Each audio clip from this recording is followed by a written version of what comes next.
Hello viewers, ഇന്ന് 24th March. അപ്പൊ ഇന്നത്തെ എന്റെ പെർഫോമൻസ് ഞാൻ കൊണ്ടുവന്നിരിക്കുന്നത് നിഫ്റ്റിയുടെ പെർഫോമൻസ് ആണ്.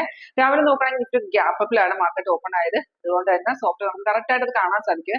റെസിസ്റ്റൻസ് എടുക്കാതെ മാർക്കറ്റ് കയറില്ല, അതുപോലെ തന്നെ റെസിസ്റ്റൻസ് ബ്രേക്ക് ചെയ്യാതെ മാർക്കറ്റ് ഡൗണിൽ പോയ ശേഷം നല്ലൊരു ബ്രേക്ക് ഔട്ട് വന്ന് കോൾ സൈഡിൽ നല്ലൊരു എൻട്രി നമുക്ക് കിട്ടിയിട്ടുണ്ടായിരുന്നു. അപ്പൊ സോഫ്റ്റിൽ നമുക്ക് കറക്റ്റ് ആയിട്ടുള്ള റീഡിങ്, അതായത് കറക്റ്റ് ആയിട്ട് നമുക്ക് കാണാൻ സാധിക്കും എപ്പോഴാണ് ബ്രേക്ക് ഔട്ട് വരുന്നതെന്നൊക്കെ നമുക്ക് കറക്റ്റ് ആയിട്ട് കാണാൻ സാധിക്കും. അപ്പൊ ഈ ഒരു സ്റ്റാർട്ട് നിങ്ങൾക്ക് ലൈവ് ഒന്ന് പഠിക്കാനോ കാണാൻ താല്പര്യമുണ്ടോ എങ്കിൽ കോൺടാക്ട് ചെയ്തോളൂ. അപ്പൊ ഇന്നത്തെ പെർഫോമൻസ് നമുക്ക് പെട്ടെന്ന് 22,600 കോൾ സൈഡ് വന്ന എൻട്രിയുടെയാണ്. ബൈ വന്നിരിക്കുന്നത് 242 എന്നൊക്കെ 12 അരയോടെയാണ് ഇന്ന് വന്നിരിക്കുന്നത്. 130 പോയിന്റോളം മേളിൽ മാർക്കറ്റ് കയറിയിട്ടുണ്ട്. അതൊരു കൺഫേം എൻട്രി ആയിരുന്നു, നല്ലൊരു എൻട്രി ആയിരുന്നു. കറക്റ്റ് നമുക്ക് സോഫ്റ്റ് അത് കാണിച്ചു തന്നിട്ടുണ്ടായിരുന്നു.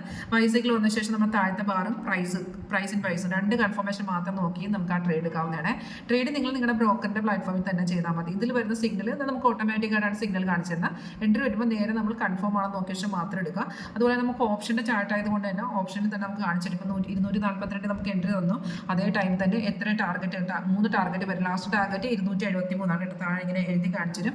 ആ ടാർഗറ്റിൽ നമുക്ക് കറക്റ്റ് ആയിട്ട് എക്സിറ്റ് ചെയ്യാനും സാധിക്കും. അപ്പോൾ നമുക്കൊരു ക്ലാരിറ്റി കിട്ടും നമ്മൾ എവിടെ എൻട്രി കൊടുക്കണം, എക്സിറ്റ് ലെവലും അതുപോലെ റീ എൻട്രി എടുക്കാം. അപ്പോൾ വൺ സൈഡ് മാർക്കറ്റ് ആകുമ്പോൾ ഇതുകൊണ്ട് റെസിസ്റ്റൻസ് ലെവലാണിത്. ഇതിനെ ബ്രേക്ക് ചെയ്യുന്ന ലെവൽ വെച്ച് നമുക്ക് ഒരു റീ എൻട്രി എടുക്കാവുന്നതാണ്.